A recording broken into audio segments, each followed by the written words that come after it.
Lo de este capítulo 1095 es puro cine. Esto sí era lo que necesitaba Esker. Esto sí era lo que necesitaba One Piece. Acción en el momento presente e involucración de los personajes presentes con su vinculación en la historia, que no tiene poco peso. Un capítulo que nos conduce a un montón de nuevos misterios y enigmas, como la presentación y entrada de un flashback que conduce directamente a uno de los momentos más importantes de toda la obra y que además vincula a muchos de los personajes que veremos en el futuro posterior a ese acontecimiento a lo largo de todo One Piece. Muchas, pero que muchas preguntas por resolverse en estos momentos. Y sí, estos son los capítulos donde One Piece, si ya de por sí es increíble, aquí se pone más god que nunca. Así que Nakamas, no olvides dejarme aquí abajo en la caja de comentarios qué esperáis de ese flashback. Aquí hay muchas preguntas por hacerse y Oda va a ir resolviéndolas poco a poco, como ya sabemos. Espero que se dejéis un maravilloso like a ver si este vídeo llegamos a 500 likes y suscribíos a mi canal. Misión llegar a 100.000 Nakamas y sé con vuestro apoyo lo vamos a conseguir, así que Nakama, súbete a bordo y vayamos juntos a la Octave. Empezamos el capítulo justo donde nos quedamos en el punto anterior, con Bonnie apuñalando salvajemente a Saturn por pura ira y con todo el sentido del mundo, sin temor a las consecuencias ni nada de todo lo que le pueda ocurrir posteriormente a eso. Toda la marina entra en pánico y en caos con la presencia del miembro del Gorosei que ha llegado en Esker, ya que les obligan a los de rango inferior a contraalmirante a apartarse de la cena, ya que no son dignos de la presencia del noble mundial. Todos los marines están en alerta al ver cómo Bonnie ha apuñalado a Saturn e inmediatamente todos se han dirigido al auxilio del noble mundial, a lo que este rápidamente los frena para decirles lo que todo el mundo sabíamos ya en ese momento. Si precisamente lo han apuñalado es porque él mismo se ha dejado apuñalar, ni más ni menos, que simplemente no ha querido evitarlo. Rápidamente Saturn, de una onda de choque con aún no sabemos si con Haki o con el poder de su fruta del diablo, aparta rápidamente a Bonnie para cogerla con la mano y tener el control sobre ella, para que ella no pueda ni moverse ni hacer absolutamente nada, provocando que ya todos tengan que estar en alerta por cómo la cosa va a acabar. Lo curioso es que en el momento en el que Saturn se quita la espada clavada se regenera completamente y elimina todo rastro de sangre. En el proceso de esto, Sanji intenta ir a por Saturn, pero este, como con Bonnie, lo lanza de una onda de choque y nada, se lo quita del medio muy fácilmente. Una situación completamente favorable para la marina, con todos sus activos importantes de la banda ocupados o fuera de combate, con Diego Riboni en jaque y Vegapunk igual, la marina emprende una emboscada por ellos dos, algo que Saturn ordena que frenen ya que ahora mismo no tienen ninguna opción de poder escapar justo en este momento. Es aquí cuando finalmente vemos una conversación entre Saturn y Kizaru en el que este primero le reprocha no haber finalizado un buen trabajo como siempre suele hacer, pero no parece tenerle poco respeto al almirante. Viendo cómo trata a los demás, me parece hasta maravilloso cómo trata a Kizaru. Kizaru no se excusa a la hora de no haber cumplido con su misión, que recordemos, no era pelear con Luffy, y le comenta que simplemente ahora mismo está aturdido, pero que en poco tiempo vuelve a estar a la carga sin problema alguno. Saturn, al ver a Luffy, entiende perfectamente la razón por la que ha frenado a Kizaru de su objetivo, y justo ahí ataca inmediatamente aprovechando que Luffy está descansando del desgaste de la quinta marcha, pero Franky nuevamente evita el fin de todo, golpeando a Luffy y recogiéndolo. Aquí lo que me parece curioso de comentar es ver cómo, viendo el final del capítulo, las palabras que Saturn comenta acerca de la banda unida que está, para mi gusto al final del capítulo, ganan más sentido y peso.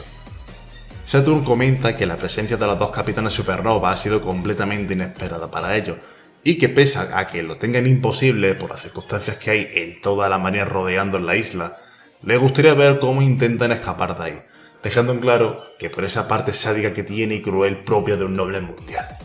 De la misma forma le dejan claro a Vegapunk que lo matará, aún no sabe de qué forma ni cómo lo va a hacer, pero que se va a encargar de que sufra lo suficiente como para que se arrepienta de haber traicionado al gobierno mundial, que le está agradecido por haberle brindado todos sus conocimientos y poder para su ejército, pero que él va a morir. Sin embargo, sabe dónde hacer sufrir al genio científico y eso es con Bonnie. Saturn la tiene en la palma de su mano, nunca mejor dicho, mostrando no solo su superioridad física, sino también su percepción de la realidad, dejando en claro que los ve como simples humanos, y ya es justo aquí donde con Saturn me empiezan a quemar muchísimas dudas. El trato al ser humano así no nos debería de extrañar viniendo de un noble mundial, sí, lo sé, pero estamos hablando de que con Saturn hay varias dudas en torno a él. Hablaré de ello al final de la review para dar inicio a una posible teoría que subiré la semana que viene. Todos le piden a Saturn que se esté quieto, sabiendo que la situación es crítica, que deje a Bonnie y sin embargo nadie, absolutamente nadie puede hacer nada para impedirlo. Todo estará anclado al suelo por una fuerza sobrenatural, dejando en claro por lo que comenta Vegapunk que esto probablemente se deba precisamente al poder de una fruta del diablo. Y aquí quizás sea rizar demasiado el rizo si pensamos el poder de la fruta de Saturn, que sea capaz de esto, cuando precisamente no podría ser lo único con un poder sobrenatural en este punto y que además tenga Saturn. Recordemos que Saturn siempre va con su bastón, un bastón que siendo realista a la hora de pelear no es que pueda ser muy práctico realmente salvo que seas alguien que va al cuerpo a cuerpo, pero que en el caso de poseer el poder de una Akuma no Mi cambiaría por completo la cosa y la circunstancia. En el mundo de One Piece hemos visto varios objetos con poderes de Akuma no Mi, como puede ser Fang Fruit, que es una espada, en una fruta que le permite ser un elefante, o Lazo, un cañón que le permite ser un perro. Es verdad que la tendencia a ello, a que los objetos sean fruta, es que sean de tipo Zoan. Parece que son las frutas más fáciles tanto de replicar como de poner sus poderes en objetos, pero no es descartable que en este caso sea la primera paramecia colocada en un objeto como es el bastón de Saturn, tan solo por tener otra referencia de ese misterioso poder que los tiene anclados al suelo en este momento y no darle más poderes a la Akuma no Mi de Saturn que ya bastante tiene. Volviendo al asunto que me voy por las ramas, lo importante, Bonnie le recrimina a Saturn por la muerte de su padre, algo que este último le comenta que además de ser un esclavo, aparte de eso, es descendiente directo de una familia que cometió un crimen muy grave contra el mundo, que pertenece a la tribu Buccaneer, una tribu extinta en el presente. Es curioso porque aquí podríamos tener ya la tercera tribu que le faltaba a Big Mom, los Lunarian, los Gigantes y los Buccaneer. Es ahí cuando entramos a las memorias de Bonnie, que se pone a recordar su pasado con su padre, con Kuma, hablando de su verdadero sueño. Él habla de cómo que desde niño en toda su vida no ha dejado de ver a gente sufrir porque no son libres. Es por ello que él quiere ser un héroe para ellos, que los pueda salvar como el dios del sol Nika. Justo mientras recuerda ese momento de su pasado, vemos como Saturn ordena que apunten a su cabeza, provocando que la tensión que hay se intensifique. Bonnie le pregunta a Kuma, en su pasado, si a ella también le liberaría, y Kuma le responde que por supuesto. Y es ahí cuando pasamos al pasado de Kuma, un pasado que probablemente gran parte de él Bonnie ya haya podido verlo al acceder a sus recuerdos capítulos atrás. Es justo este momento en el que entramos en su flashback. Vemos el pasado de Kuma y nos trasladamos a justamente hace 47 años atrás, en un reino del South Blue. Vamos al reino de Sorbet. Ahí nace un niño que ya desde el primer día ya nace sabiendo que su vida va a ser un infierno. No por vivir en un país con una guerra o con una situación inestable, sino por precisamente nacer con la condición de ser de una tribu extinta como un Buccaneer, como también lo era también su padre. Crab, que es el nombre del padre de Kuma, le pide al doctor que oculte su grupo sanguíneo por razones evidentes, aunque da igual lo que hagan, que ya es tarde porque gente del gobierno mundial se encuentran precisamente ya en el hospital pendiente del nacimiento de esa criatura, y es justo ahí cuando el gobierno mundial se los llevan como esclavos, tanto al padre como a su mujer que no pertenecía a la tribu, como al mismo Kuma que sí que pertenecía, que ya nada más haber nacido tiene que hacerse esclavo. Imagina por un momento, solo por un momento, el infierno que ha tenido que ser la vida de Kuma, que lo único que conoce en tus primeros años de vida, desde que naces, es deberte a un noble mundial y recibir hostia y castigo. Y da igual que seas un bebé, que estás pagando por los pecados de tu antepasado y ya está. Si la cosa se quedase ahí, pero es que no, por si no era suficiente ya.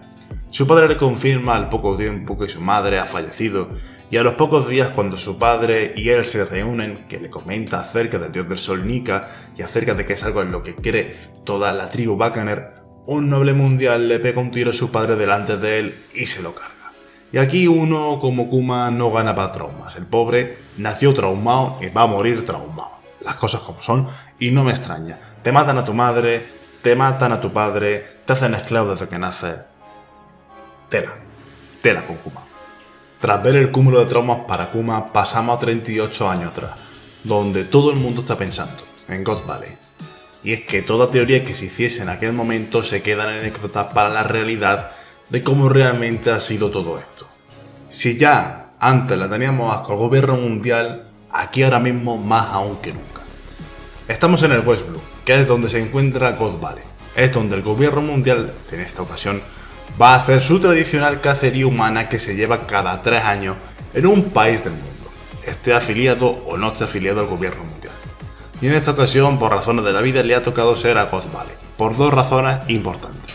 La primera, por tener la osadía de llamarse así, ¿cómo es posible eso? Y la segunda, y la más importante realmente, son los recursos que existen dentro de la isla. Es una isla que tiene numerosos recursos importantes. Este evento lo hacen tan solo por aburrimiento, sin más.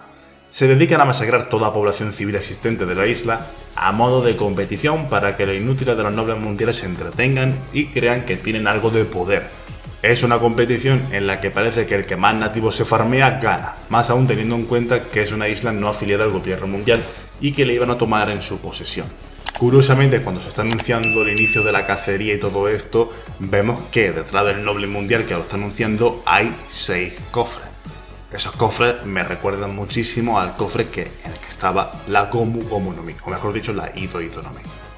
Sin embargo, como es normal, al rey de la isla mucha gracia no le hizo que por puro aburrimiento de unos normales viniesen a hacer una purga en su casa, a lo que intentó oponerse pero realmente sin mucho éxito, ya que Garling, el papucho de Shanks, se quita del medio al rey rápidamente, empezando de esta forma la competición. Él mismo la empezó con un poquito de hándicap. Curiosamente, Saturn parece estar en la isla. No sabemos si supervisando que ninguno de los que tienen poca diferencia genética hagan un escándalo o también participando en la purga al ser también un noble mundial. Curiosamente está exactamente igual que hace 38 años. La misma cicatriz, el mismo aspecto, todo exactamente igual. Es ahí cuando le dicen que Kuma ha escapado pero que ya ha sido capturado nuevamente. Dato muy importante. En la cacería también iban a meter a los esclavos más problemáticos para quitárselos de en medio. Justamente ahí, a Kuma le recriminan sobre la realidad de las consecuencias de que él escape. Eso supondría que el resto sería asesinado también. Pero es ahí cuando alguien ya conocido entra en la escena. No es otro que otro esclavo, Emporio Ivankov, conjunto a otra esclava que se llama Ginny, que viendo el juego del nombre y la apariencia lo tiene todo para ser precisamente la madre de Bonnie. Recordemos que Bonnie de niña tenía una apariencia similar a esta, y también evidentemente la esposa de Kuma. Spoiler, probablemente Ginny, como toda muy buena madre en One Piece, también esté con la mamá de Kuma. Bromas aparte, Ivankov es quien alienta al joven Buccaneer a que rompa su grilleta y escape, que toca vivir. Sin embargo, nadie se espera lo que está por venir justo en esa isla. Un incidente que cambia la historia por completo desde ese punto en adelante. Y es que aquí acabaría el capítulo, pero es que hay mucho de lo que hablar. Lo primero que quería comentar es sobre Saturn. Aquí tengo 2 posibilidades con él, bueno, 3 realmente. O bien es una personificación de Im-sama a través de algún poder suyo y puesto en el Gorosei de alguna manera permanente para así controlar al resto de miembros del Gorosei y estar más de cerca con todo lo que sucede en el gobierno mundial, o bien es un paciente de la operación de la juventud eterna. La forma en la que él llega a Egghead, la regeneración suya, sus poderes, su forma de hablar, el cómo se mantiene tras 38 años igual, todo lo que le involucra al personaje me hacen dudar de si realmente estamos hablando más aún de una personificación del mismo Im plasmada en otro cuerpo. Sabemos que Im-sama vive desde el siglo vacío y sabemos que Saturn ya sí o sí, tanto por apariencia como por tiempo físico, tiene más años que el fuego. Yo sinceramente me da por pensar en que pueda llegar a ser el mismo. También llegué a pensar como Vegapunk, que él mismo consiguiese en su momento hacer lo mismo con el resto de miembros del Gorosei que hizo Vegapunk partiéndose con el resto de satélites, separarse en diferentes cuerpos y ser más efectivo. Pero esto carece de sentido cuando se revela la Akuma no Mi de Luffy y daban a entender que esto era de los miembros del Gorosei de antes de ello. Está claro que hay mucho de lo que hablar, que hay mucho que analizar con Saturn y que es mejor dejarlo para cuando llegue el momento de hacer un vídeo íntegro de él. Por supuesto, pasamos a hablar de God Valley. Durante años pensábamos muchos que realmente el incidente se dio debido a que justo ahí por alguna razón Shevet capturó a los nobles mundiales y se lió, sin ningún tipo de pretexto anterior. Sin embargo, estamos viendo de que los sucesos del inicio del conflicto son realmente otro y que quizá sea ahí que Sebek aprovechase la situación y viese la oportunidad de oro para masacrar al gobierno mundial y con todo el sentido del mundo, justo la cacería que iban a organizar. A fin de cuentas, los Rocks eran la tripulación más poderosa que prácticamente ha existido. Lo normal es que incluso teniendo a algunos miembros del Gorosei o Garrin por allí, realmente no sean nada para ellos. Que no conocemos la razón por la que Roger y Garp formaron equipo, y quizás ahora lo estamos viendo como un error en vez de un acierto. Pero evidentemente tendrán sus razones para ello.